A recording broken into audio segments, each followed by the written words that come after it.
सध्या शिवतीर्थावरती राज ठाकरे आणि उद्धव ठाकरे यांच्यामध्ये बैठक सुरू आहे आणि वाटाघाटीची चर्चा होत असल्याची माहिती देखील मिळते। अनिल परब असतील, बाळा नांदगावकर असतील यांसारखे नेते जे आहेत दोन्ही बंधूंचे हे त्या बैठकीसाठी उपस्थित आहेत। माझ्यासोबत मनसे नेते अविनाशजी जाधव आहेत। सर, शिवतीर्थावरती बैठक सुरू आहे। मागील अनेक महिन्यांपासून वारंवार भेटीगाठी बंधूंच्या वाढल्या होत्या आणि आज एक ऑफिशियल बैठक म्हणावी लागेल या बैठकीकडे। मला असं वाटतंय की अशा अनेक बैठका तुम्हाला नजीकच्या काळात होताना दिसतील ज्या महाराष्ट्राच्या आणि मराठी माणसाच्या हिताच्या होत असतील। तो मला असं वाटतं की आता हे तुमच्यासाठी नवीन नसावं की दोन भाऊ एकत्र भेटले।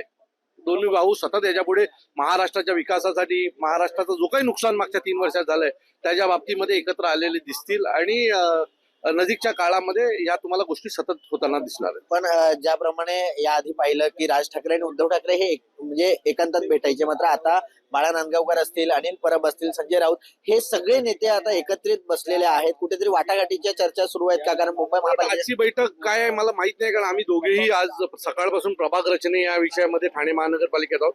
तो बैठक झाल्यावर आम्हाला कळेल कशाच्या बाबतीत बैठक होती। परंतु मी परत सांगतो की या बैठकीची तुम्ही सवय लावा, अशा बैठका सतत होत राहणार। पण दोन्ही बंधू एकत्रित आल्यानंतर काय नेमकं चित्र महापालिकेच्या निवडणुकीत दिसलं? मला असं वाटतं की काय चित्र होईल हे महाराष्ट्राने मागच्या 5 तारखेला पाहिलेलं आहे। आणि ज्या वेळेला दोघं भाऊ स्क्रीनवर एकत्र आले, टीव्हीवर एकत्र आले, त्यावेळेला महाराष्ट्रातल्या प्रत्येक घरातल्या माणसाचे डोळे पाणावले होते। तिथे असलेल्या अनेक ऑफिसेस असतील त्याच्यामधल्या लोकांमध्ये एक जल्लोषाचं वातावरण होतं, रस्त्यामध्ये लोकांना जल्लोषाचं वातावरण असतं।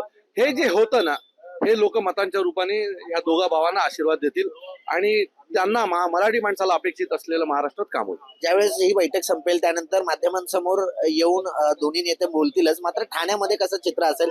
महाराष्ट्रामध्ये मनसे, शिवसेना, राष्ट्रवादी काँग्रेस आम्ही सगळे एकत्र येऊन काम करू आणि तुम्हाला खात्रीने सांगतो, हे काही म्हणो, त्यांना पैशाचा किती माज असो, यांचा माज उतरवणार महाराष्ट्र नवनिर्माण सेना, शिवसेना आमच्या सगळ्यांची मिळून या वेळेला ठाण्यात महापौर असेल एवढं नक्की। पण आपण एक आंदोलन देखील घेणार आहात, जे मोठा आमचा मोर्चा असेल या सगळ्यांच्या विरोधात। येत्या 8-10 दिवसात तो मोर्चा निघेल आणि तो मोर्चा हा भूतो न भविष्य, ठाण्याने कधी न पाहिलेला एवढा मोठा मोर्चा तुम्हाला पाहायला मिळेल।